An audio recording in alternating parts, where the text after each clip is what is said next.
Assalamualaikum warahmatullahi wabarakatuh. Madayaw ug maayo adlaw kaninyong tanan. Magandang araw sa inyong lahat. Ang Semana Santa ay isang sagradong bahagi ng ating pagka-Pilipino. Ito ay panahon ng pagdinilay ng dakilang sakripisyo ng Panginoon. Isang pag-aalay ng sarili na nagpapaalala sa atin na ang tunay na kahulugan ng buhay ay matatagpuan sa paglilingkod sa kapwa. Ang katahimikan ng mga araw na ito ay nagbibigay daan sa tapat na pagsusuri ng ating mga mithiin para sa ating sarili, para sa ating pamilya, at para sa ating bansa. Kinikilala natin ang sakripisyo ng ating mga kababayan, lalo na ang ating mga OFWs sa Middle East.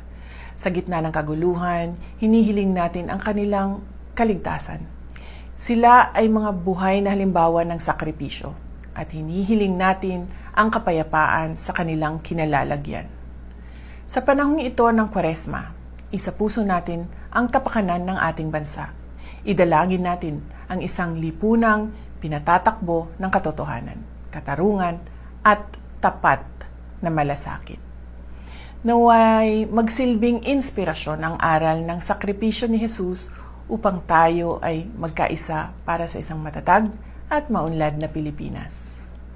Ang lahat ng ating ginagawa ay para sa Diyos, sa bayan at sa bawat pamilyang Pilipino. Syukran.